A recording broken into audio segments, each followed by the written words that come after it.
And next, I invite Dr. Sajin Joseph for his presentation. Sajin. Thank you, Joseph, sir. Am I audible? Yeah. Proceed. Okay. First of all, I would like to thank the Josukutty sir for giving me this opportunity to present in this webinar. I would like to quickly move to my slide.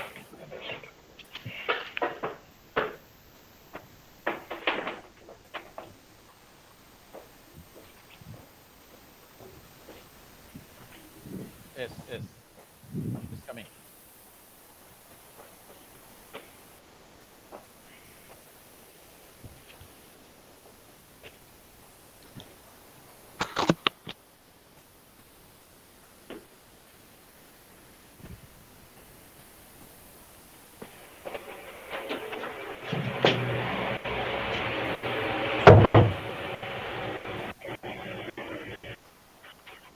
Sir, is it visible?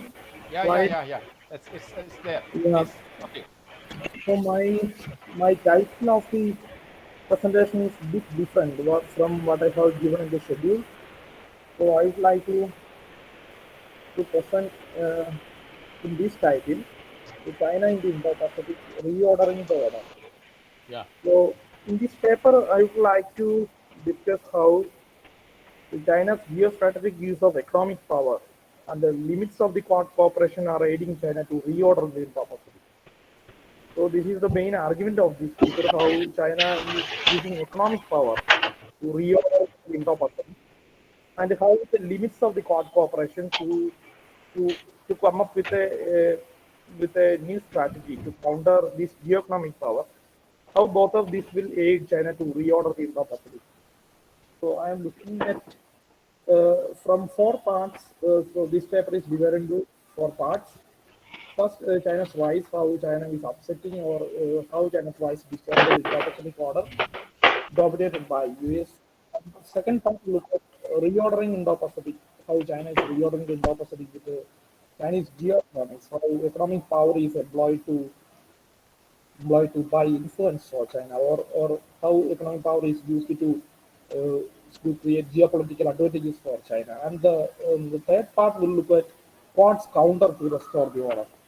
The, the order which has been dominated by the US and the United States is under threat from the rise of China. So the Quad is trying to counter the Chinese attempts to reorder the Indo-Pacific through its attempts. So Quad's counter to restore the order, and the last part looks at the gaps and limitations in the Quad's counter to restore the order. So my paper is divided into four parts. Most part look at China's rise, how China is upsetting the Indo-Pacific order, which has already been dominated by US, especially from 1990s.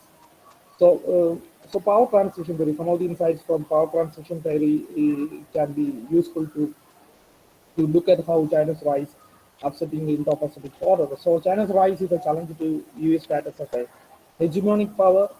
So the power transition theory is talking about how a rising power challenges an established power or a ruling power.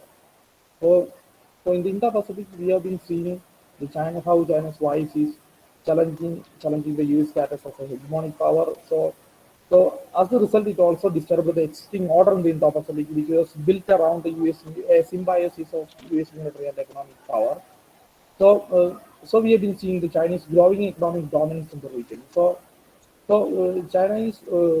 China's why is upsetting the Indo-Pacific order through its growing economic and military power.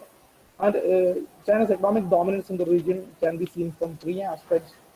First is the rapid rise of the Chinese economy itself, and the second one is the expansion of trade and investment integration. And the third one is the growth of China's share of trade with the countries in the region. So some statistics we can look at in 1993, China accounted for only 2% at ASEAN's trade in goods, and the US accounted for 18%. And in 2013, the American share of ASEAN trade in goods had shrunk to 8.2%, while China's had skyrocketed to 14%. So this is a major difference, especially in the economic dominance. We can see that the American economic dominance is slowly eroding, And Christopher Lane, and he talked about how the eroding of economic influence will lead to different kind of geopolitical alignments. So according to him, since 2016, Malaysia, Cambodia, the countries like small powers in the Indo-Pacific, Malaysia, Cambodia, Myanmar, and the Philippines have all tilted away from the US towards China.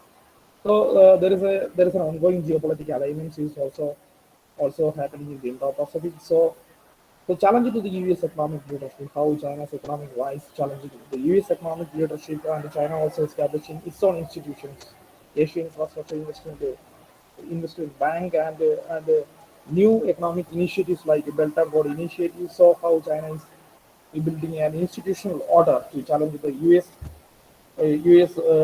global or the liberal order built by United States by using its economic and military power.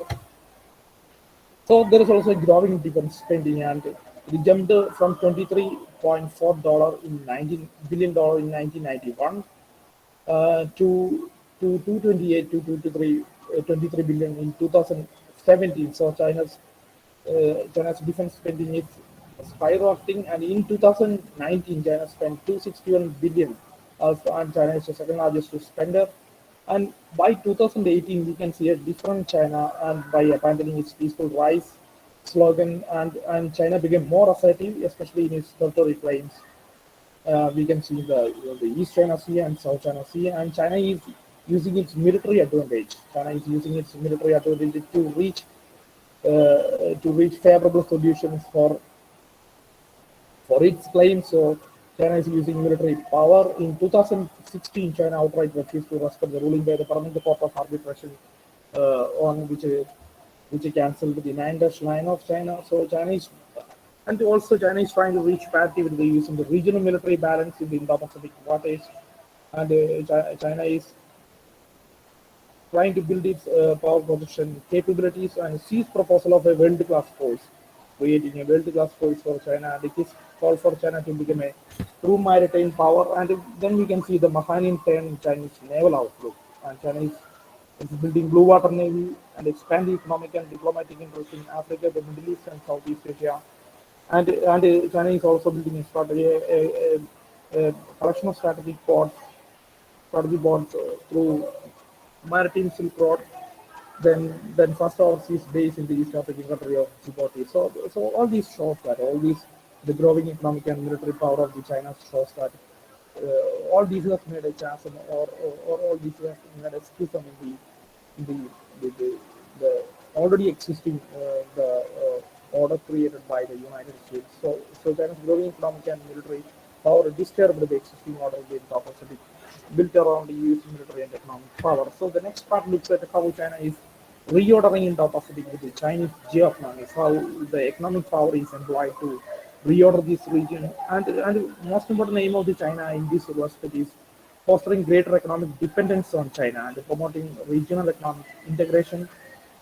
So China is strategically employing economic power to create a China-centered regional order in the Indo-Pacific, and we can see the Belt and Road Initiative, a mammoth infrastructure project, which extends from Asia to Africa to Europe, and so there is an interplay of geoeconomics and geopolitics. China's use of geoeconomic use of Belt and Road Initiative will render geopolitical advantages for China. So BRI shows China's interest in shaping the regional order with the new governance ideas, norms, and visions, community of, and we all know the China dream, the community of common destiny. So China is bringing new governance ideas and norms and visions.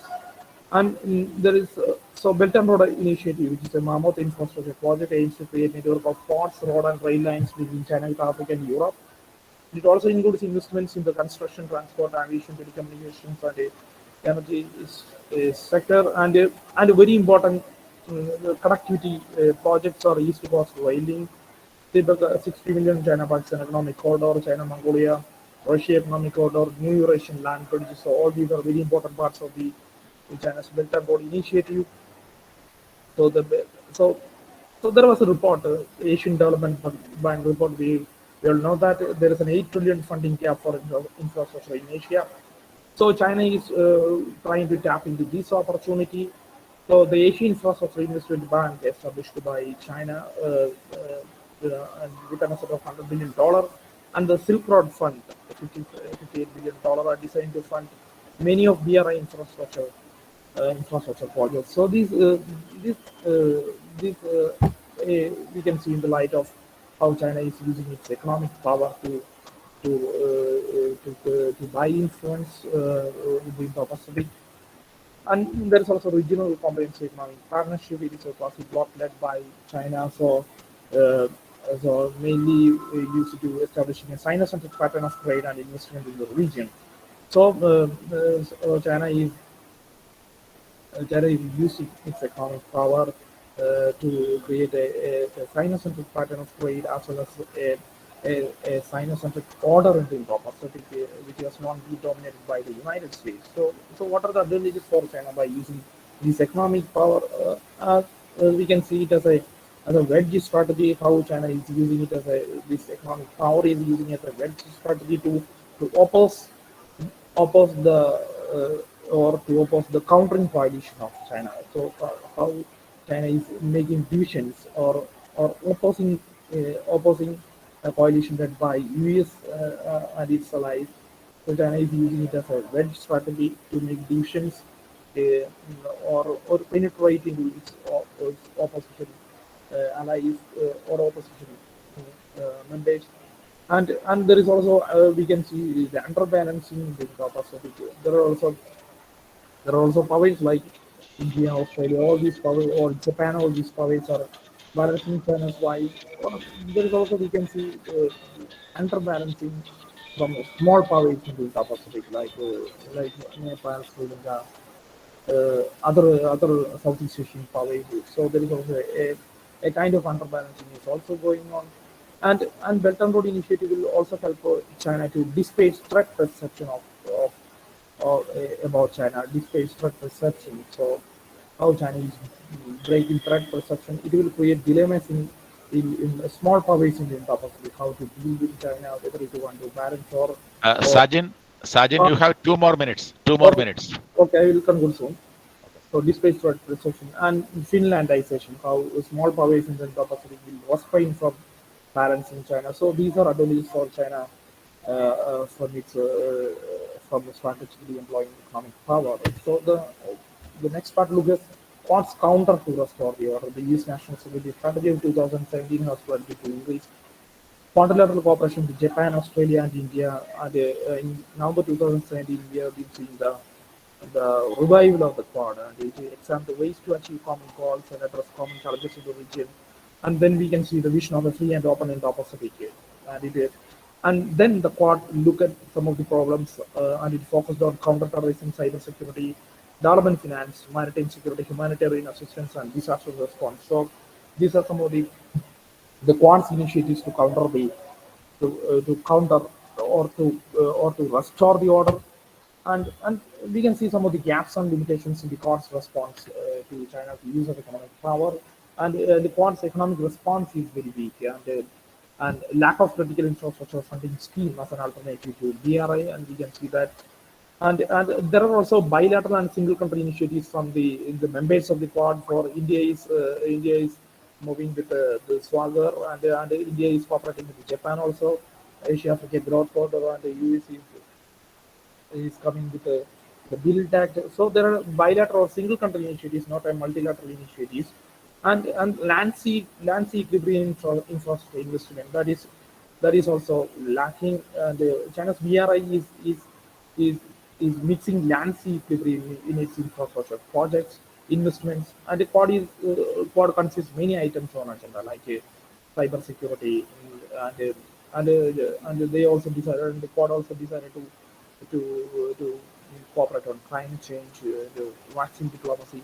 So there are many items on Quad's agenda, and it will seems will affect its fortunes, and AUKUS, and the coming of the AUKUS will how it will affect the prospects of the Quad, and so all these shows that there are substantive gaps and limitations in the Quad's response to the geoeconomic use of like geoeconomic use of power in China in the Indo-Pacific. So So China has an upper hand in building a China-centered order in the Indo-Pacific. So I would like to conclude by saying that the inability of the Quad to counter the geoeconomic policies of China will limit the Quad from restoring the order. So I would like to stop. Thank you, Sajin. We see in Sajin a very good expert on Chinese politics, and you presented your paper in an excellent manner with some theoretical moorings. Thank you, Sajin, for your presentation. It's it is a clear thing that the BRI is both a geopolitical and geo-economic project and aims at a kind of order building both in Indo-Pacific region as well as at the global level. Thank you, Sajin, for your presentation, and I invite the next presenter, Ashita S. Prasad. Ashita.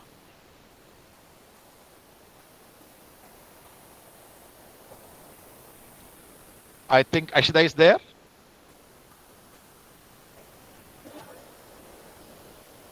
Ashita?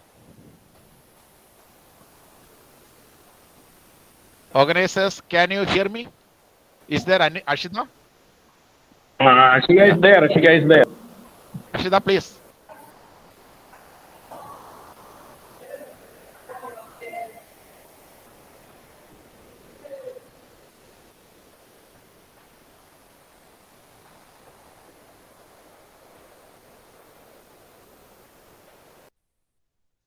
Yeah, Ashika, are you ready for presentation?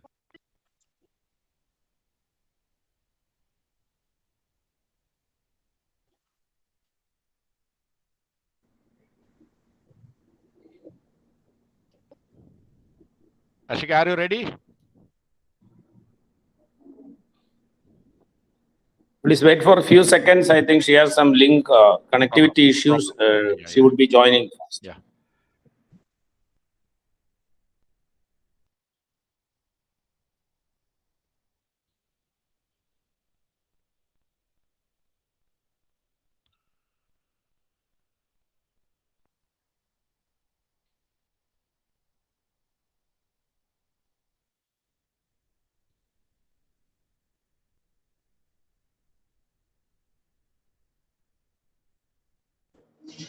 Shia was speaking. I think she lost her connectivity. She would be rejoining fast.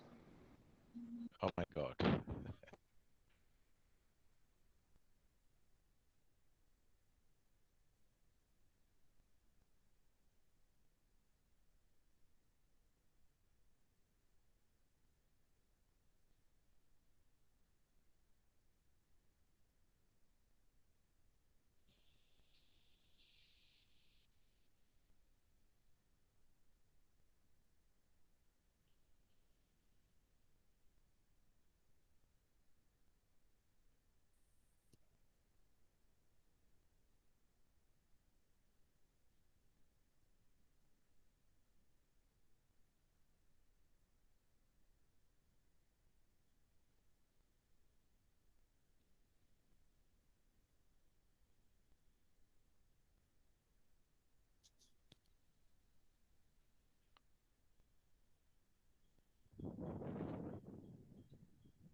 Josukutty sir, we have to wind up the session by 10, 11, 15, isn't it?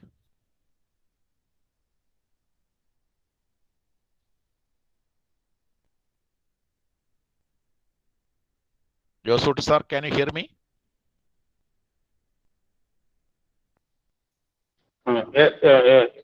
Yes, sir. I can hear you. We have to wind it up at 11:15, isn't it? You may continue the session as the delegate join. I would inform you, then we can bind up. 11:15 is what Okay. he said he would be joining. Yeah. Right. She has some connectivity issues. I have told her to finish by 11:15, and if there is some time gap, we can go for discussion. Otherwise, we will straight away go for the wall. Okay. Thank you. Sir, am I audible? Yeah. Who is this? Sir, this is yes, sir, Ashika? yes. Yeah. Yes. Proceed, Ashika.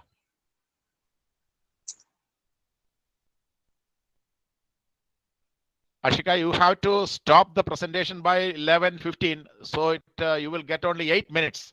After 6 minutes of your presentation, I will remind you that there will be 2 more minutes. You are ready? Yes, sir. Okay, sir. Sir, it's not Start. visible. Yeah. It's there. So sorry for the network issue. No problem. This is The acceptable. topic I'm going to discuss today is the militarization of the Maritime Silk Road and its implications on the Indo-Pacific region.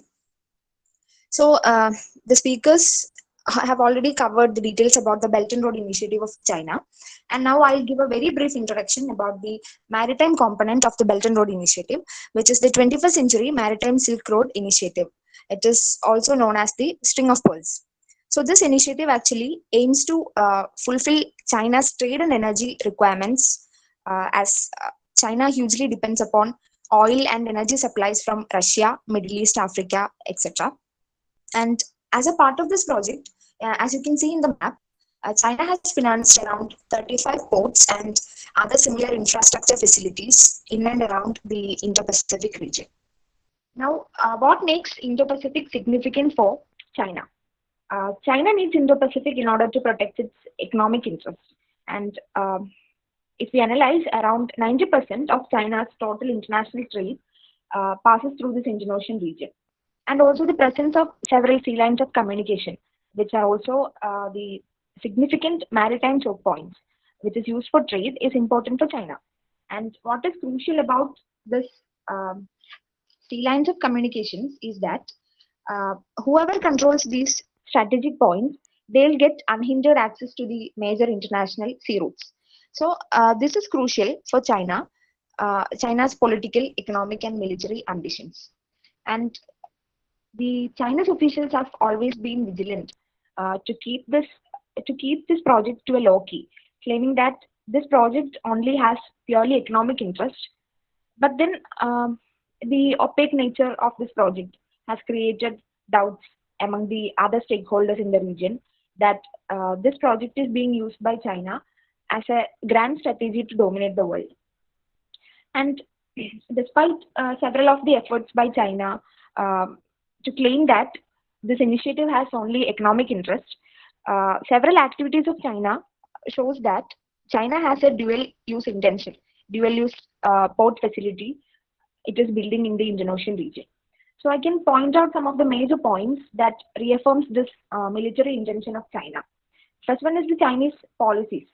And according to the Chinese national defense policy, China does not station any troops or set up any military base in foreign country. But then, deviating from this policy, in 2017, China has opened up its first permanent overseas military base in Djibouti.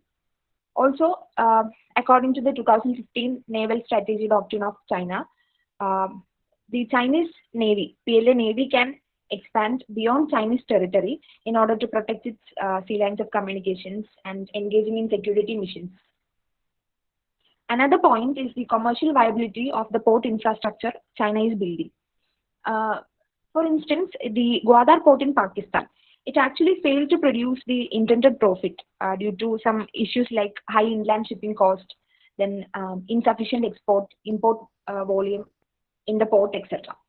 And similar is the case with the Hambantota port in Sri Lanka, and it is also facing lack of economic feasibility. It is actually running in loss. So, if not economic interest, what is the driving force for China to give so much importance to development of such ports and infrastructure? It is a matter of skepticism for other stakeholders in the Indo-Pacific region. And another point is the civil-military fusion of logistics. and according to the 2016 National Defense Transportation Law of China, this law provides the People's Liberation of Army Navy the license to mobilize civilian transport resources for planned missions. And it also requires the overseas infrastructure projects built by China as a part of this Belt and Road Initiative to keep up military standards. So this gives Chinese Navy the license to deploy their troops in other countries. And the dual use hypothesis can also be supported by analyzing the use of some of the major ports. The first one is the Djibouti overseas military base, and this military base gives replenishing facilities, then equips PLA Navy for multiple military operations, etc. And another is the Gwadar port in Pakistan. This port is already capable of accommodating aircraft carriers and submarines, and it is already functioning as a Chinese listening post to track US activities in the region. And another one is the Hampantota port in Sri Lanka, and the port has berthing space for surface combatants, combat vessels, etc. China has not yet explicitly started military activities in these ports, but then the preparations made by China, it points out to a future possibility of military use of these. The South China Sea. Ashika, you have 2 more minutes. You have 2 more minutes. Okay, sir. So in the South China Sea also, China is following extensive militarization of artificial islands, then establishment of Air Force bases, naval dockyards, then deployment of nuclear-powered submarines, etc. And the expansion of blue water naval capabilities by modernization of the PLA Navy is also an example. And coming into the implications for the Indo-Pacific region, one of the major points to analyze is the implications for India. China's rise in the Indo-Pacific is a knock at India's backyard, and it is a threat for India to its great power ambitions. Another point is the intensified competition between US and China in the Indo-Pacific region. And US uses mainly 4 strategies to balance China's rise in the region by building military capabilities, conducting naval exercises, freedom of navigation operations, and then promoting the free and open Indo-Pacific strategy, alliance formation. The Quad formation can be taken as an example, and also by providing support to countries involved in issues with China. For example, in the South China Sea issue, US is providing support to other countries involved against China, like Philippines, Indonesia, etc. And in the Indo-Pacific region, US has greater influence in countries like Australia, India, Japan, Philippines, etc. And also, US has more diplomatic and military influence than China. But then China has more economic influence. And China is using more opportunities than US through this Belt and Road Initiative. And also, some countries in the region are worried about the Chinese economic influence more than Chinese military threats. And this gives China a more assertive or a more fertile grounds to advance its military intentions in the region. And Ashika, please wind up. Yes, sir. The political and economic implications of the Maritime Silk Road Initiative is widely discussed by scholars around the world, but it is also necessary to debate on the military implications and intentions of the Maritime Silk Road Initiative. So that's it. Thank you, Ashika, for your good presentation on China's militarization of the Indo-Pacific region. In this last technical session, the scholars were trying to present the regional assessment with regard to the China's emerging. The valedictory session is going to begin. So I have to thank the scholars who presented their papers, Professor Dennis Sai, Mr. Ko King Ki, Dr. Sally Burt, Dr. Georgin Joan, Dr. Sargent Joseph, and Ashika S. Prasad. Almost all the scholars have presented their papers in an excellent manner. Thank you for participating in this wonderful seminar. And this particular technical session is over, and I am handing over the proceedings of the meeting to the chairman of the program and Professor Josukutty will continue the session. Thank you.